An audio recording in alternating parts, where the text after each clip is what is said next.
had been really working it through in therapy. You know, each week we were being like, all right, you're going home to where you've had a lot of trauma. This is like being home in Georgia is my trauma house. Yeah, it's like welcome back to the trauma castle. Exactly, like welcome home. You are going to be depressed for the whole 10 days that you're here.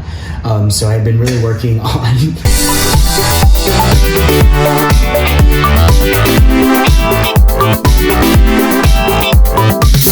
My dad was a cop, and he retired as a major.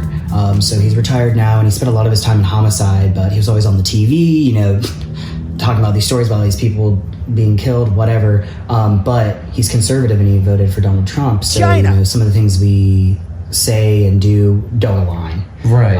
So it really led itself to some really awkward conversations. Like, you're not going to be like, hey, Dad, like the new Shakira song. Exactly. Yeah. And, you know, I don't want to, like, cause drama, but kind of just naturally happens. And, you know, and it was fine. I was there until, like, after Christmas. But, you know, once the honeymoon stage is over with visiting your parents, that you it gets real. Gets real. And I had recently watched a TV show called Sort Of that's on HBO Max. And it just had me thinking the main characters really struggling with their identity and the acceptance of their father, and at the end their father dies, and the whole entire time during this last episode where the father has died, so many people are going up to this person saying, your father loved you so much, your father loved you so much, but one of their peers says, did you love your father? And the person just immediately starts going down to the ground and crying, because it's like, in that moment, you almost fear or you think that they didn't love their father. Right. And I think it goes back to the whole thing of is blood thicker than water? You know, you're told and raised and lived in this environment that your family's everything, and they're the only ones out of everyone in this world that are going to support you, and that the blood bond that you guys had is thicker than any other liquid. But I do think my parents were trying to instill love in us and let us know that we are loved. But, like, sometimes, like, actions always speak louder than words. And just because you say you love me, but then, like, you can, like, be the person that tears me down so much by, like, calling me a that Have they called you that? Yeah, like, recently or just in not your life? Not recently. Thank God. But, like... Yeah, that's a lot. Yeah, but that word is such an interesting word and means so much and has so much weight. But one of the conversations that we did have while I was home was one of my father's friends had made a insensitive comment about another race, another diversity group. And I called it out to my dad, saying that, like, really cheapens who that person is and really is pretty despicable for that he even made that comment. And I don't even want to say it, because it's just like... Yeah, of course. But... not on this show. Yeah, right. And we're getting into this whole thing, and it's one of his cop friends. So, you know, it's making it even worse. You know, it's like hitting all these archetypes of being like, well, those type of men I don't generally get along with. You know, those are not the men that I surround myself with. I don't surround myself by any men, honestly. But, and he was getting really defensive and saying, well, we had done so much training and all of these things. Do you think that he would have made that comment in a different space? It's supposed to be a safe space. And I'm like, so this is a safe space to say, like... horrible, demeaning... Right. Discriminatory things. Yeah. And it almost came to the point where finally my mom was like... Yeah, I'm gonna need some backup. So the reason you're upset is because you're a part of my minority group being a gay man, and you feel like you need to defend that comment. And I said yes. Because he made that comment about that racial group and used whatever he used, like, I said, just flip it. And what if he would have said it, and you have a gay son, and he even has a gay son? And it was just like spiraling. It's almost like they don't understand that since I'm part of this like group of like outliers of these Qweirdos, they don't think that it relates to every single thing that they do, but it does. And just because I don't relate to that diversity group doesn't mean that I don't have empathy for something of being like that, because I'm an outsider. Anyone that's an outsider knows what it's like to feel like people are talking behind your back, because they are. Yeah. They are. 100%. And like the safe space thing threw me through a tizzy, because I was like, safe space? So you want a safe space for like bigotry? Yeah, a safe space for racism. Yeah, it's so funny because like I don't obviously get to have these conversations because my dad's passed away, and It's weird because like I never came out to my parents or anything like that. You know, it's like what am I like spreading my dad's ashes in Hawaii, and I'm like, I love you, Dad. By the way, I'm queer. Yeah. You know, and there's just one moment growing up where I always remembered. We would watch football together, and I liked football. I was in marching band, so I like had to learn the rules and all that stuff. And like, I think when you learn things, you know about it. But we were watching a football game, and you know they all like slap each other's ass and do that whole thing, and it's very acceptable. And they're like, yeah. But there was one guy that kissed his teammate on the cheek. It was playful. It wasn't like a sexual thing. Yeah. But I remember my dad sitting back in his little rocking chair and just going like, oh no, I thought he was one of the good guys. And I was like, oh God. And of course I was like, 17 or whatever, still figuring out my sexuality. Like, am I into guys? Am I into girls? Very confusing. Yeah. Even now it's like trying to figure out what it is, And so it's tough when it's your parents because that you need them. Yep. It's part of your origin story. And again, through therapy, I've learned a lot of just like healthy boundaries. Yeah. And it's hard because my parents are no longer with us. And so I imagine conversations that I've had to have. But and you're talking about the 3 stages you are with your family too, like you have these moments where you're trying to like figure out where you like love them, then you hate them, and then you forgive them. Right. And so, I think I'm in the forgiveness stage, right? Trying to, when they were my age, they already had like 3 kids under 6. So it was just like, I can't even imagine having that. And they were trying to do their best, make the best they could. But again, it's all about like putting these people in boxes, right? Like I know you were just talking about how you struggled with being into girls, being into guys, where you still float now, and how you even navigate that with your relationships. And that's hard, we're always putting people into boxes. And even like for me, my dad was a cop, so it's like I was raised with my dad being a cop. He's also Hispanic, so I have that element. My mom's German, so I look white, conservative, but I'm gay. I'm the oldest of 3 boys. There's no really feminine energy in my family. I was the feminine energy. But also the firstborn son, which has a lot of weight, as I'm the firstborn son as well. So, and they project a lot of that thing on you. Yep. Like, for me, it was really interesting because, and this is probably a pretty unhealthy thing, but I was always very good, and now I know it was a survival technique. But it's like kind of what I think is why bisexuals think that they have like this, or people think bisexuals have this pass, right? It's like when you're at the barbecue and you meet people that are conservative, and you're like, oh yeah, me and my girlfriend, and then the guys that might not be okay with queer people are like, oh thank God, right? Like I remember when my mom first caught me. This is like back in the day when porn was analog, and like it was a magazine. And so like I like took a piece out and like I took it to the shower and did what I did, and I accidentally left it in there. And I just remember the look on my mom's face when she found it. It was just like, oh, thank God it's a girl. But little did they know that the Calvin Klein magazine, like thank you for allowing us to hide it by having your advertisements be softcore porn. Totally. Calvin Klein, if you're listening. Yeah. But those are my favorite.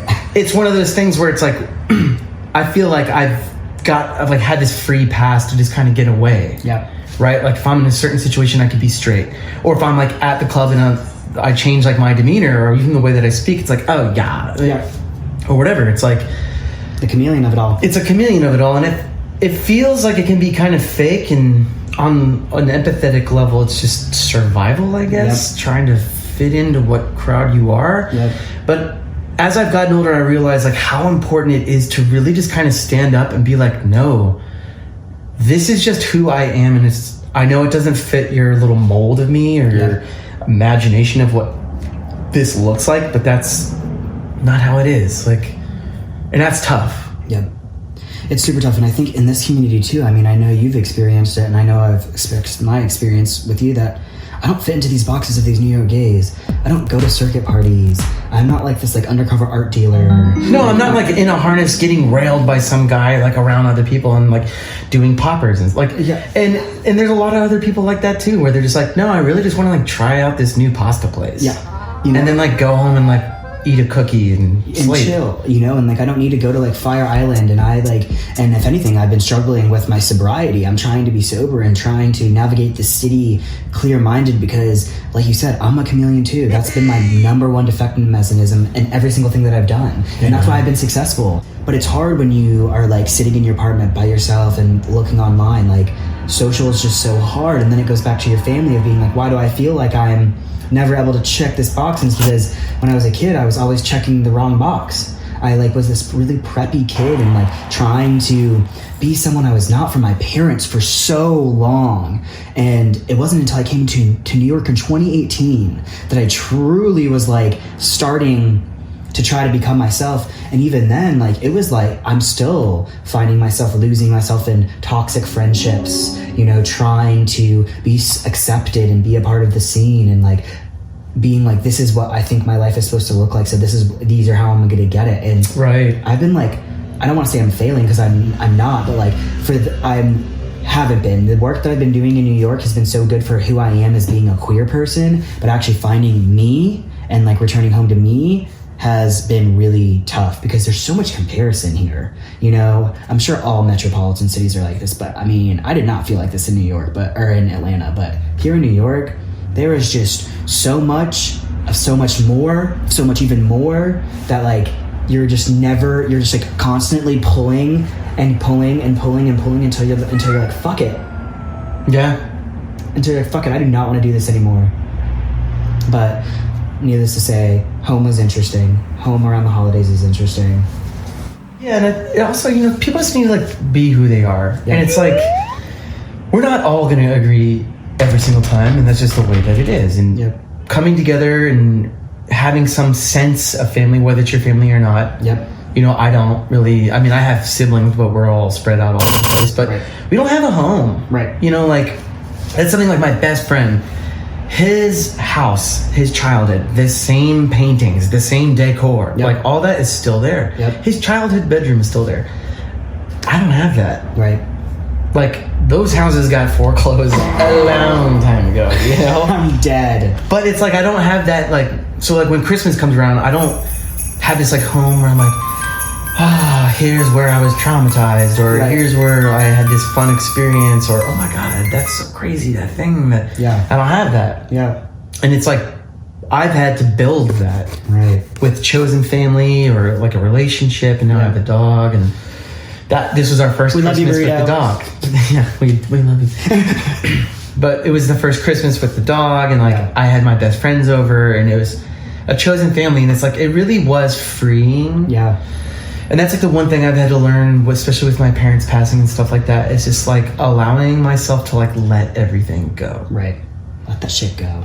And it's so hard because for a long time I was like, oh, my parents, you know, like they died, but they died to me a long time ago. And I was playing this video game, Red Dead Redemption 2. It's like it's like Grand Theft Auto, but like 1800s, and like you have a horse, you ride the horse and shit. You can name your horse and all of that. He does like girls. But it's really fun game, and I realized like, oh my god, I wasn't really over my parents dying because, spoiler alert, at the end of the game, the horse dies. And I started just bawling. Because I was like, no, Disco Martini! You would put all your heart and soul. No, seriously, I literally was in bed with my girlfriend crying for like an hour. Just like, that fucking horse is gone! But then like underneath it all, there was something deeper, right? And it's like, no matter how much I tried to distance myself from my family or be like, I'm not like them.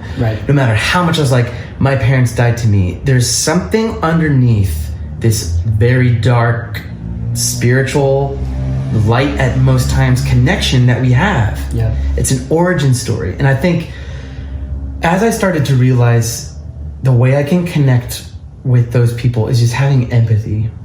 Like understanding that there was a 5-year-old scared little boy that was my dad. Who was traumatized by his parents. And that shaped the way that he was. And he was just trying to move through the world and figure out things and find success and have love and create a family, which he did. And it's interesting because it's like all we're asking for is for people to just understand for us. And it's so infuriating when people just, first of all, don't even acknowledge our existence. Right. And like somehow think that like, oh yeah, like they're choosing to live a more difficult, harder life. Like, right. They really want to make it an even harder time. Yeah. Like I want everyone to call me a when I'm walking down the street holding hands with someone. And that's why, like, and this goes to like a broader scale of things, but we're talking about like queerness, and it's like, we just want to exist. Yep.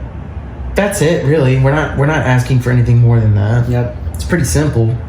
It's weird, but the more we get out there and say that, and it's like, because I have a dog now, I think about that. It's like, you have to desensitize the dog. So like, hey, this is trucks and loud, and like at first it's like, oh, and then it gets used to it. It's like, well, that's what we have to do with queerness. Yeah. We have to just keep getting out there and desensitizing this country to folks like us and folks that are part of that community. Totally. And I think that even just goes back to the like whole point of it all, was like having those tough conversations with those family members that you have these relationships with, that their blood is supposed to be thicker than water. And you're supposed to be able to have these conversations with them and help educate them, but sometimes it's exhausting. But you're right, we just have to get out there and keep doing it. You have to. And that's the thing, is like, you have to live your truth, they have to live their truth. Yep. And somewhere in this murky middle, there's a way to meet and agree to disagree. Yep. But have respect. Yep. And I think that's all it comes down to, is like, I don't approve of your lifestyle, you don't approve of mine, but you're a human being that loves people, and you deserve the right to take care of those people, to be loved by them, and to love them back. It's that simple. It's that simple.